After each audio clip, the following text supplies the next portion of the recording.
Okay, let's look at niching for yoga teachers. So yoga teachers and other movement practitioners, we'll put these together because it's the same principles. So niching, I increasingly think is important, really important for marketing, one of the most important things. You don't have to niche, but there are certain advantages to niching. A guy called Tad Hargreaves, Marketing for Hippies, wrote a whole book on niching. There's just so much there, actually. Look at his stuff on niching as well and the other videos. So I talk in the other videos about the advantages like being really clear who your audience is, being able to market just for them, doing the thing you most enjoy. This relates to the yellow belt stuff as well.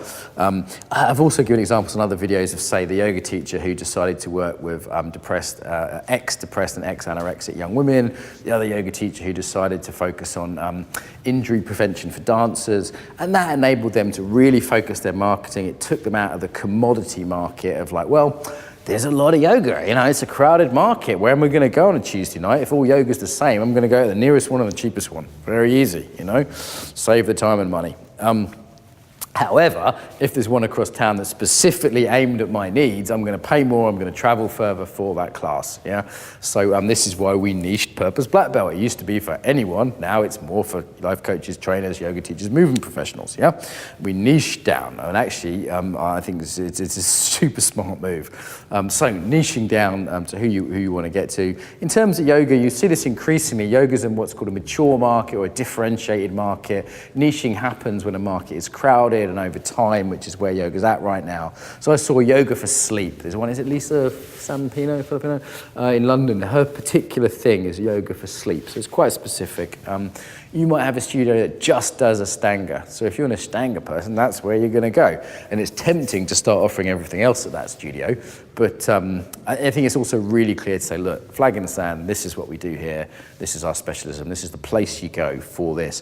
It makes it very easy for people in terms of trust. The same with the dance world. Are you the top tango teacher in London? Are you, a friend of mine does queer Latin dance. So if you're gay, if you're queer, if you're in London, if you want to do gender fluid kind of stuff with mixed followers and leaders and followers, you go to Rachel. She was on Purpose Black Belt last year. She's brilliant. So it's like, well, yeah, that's obvious. That's her niche. She loves it. It's from the heart. She can market it in a way that she likes.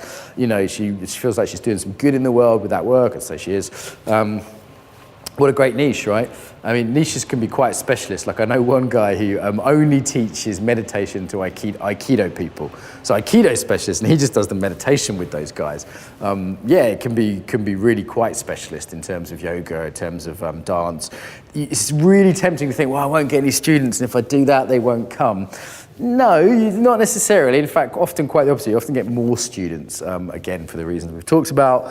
You don't have to niche on like the type of yoga though. So it might not be we do Ashtanga or we do yin yoga, You could also niche on the attitude. So one thing I, as a coach, niche on is my particular provocative, funny, slightly fiery kind of way of doing things. So you can niche on vibe, you can niche on the demographics you want to appeal to, like the young women or the young women who have suffered anorexia, getting quite specific, or the problem you're solving.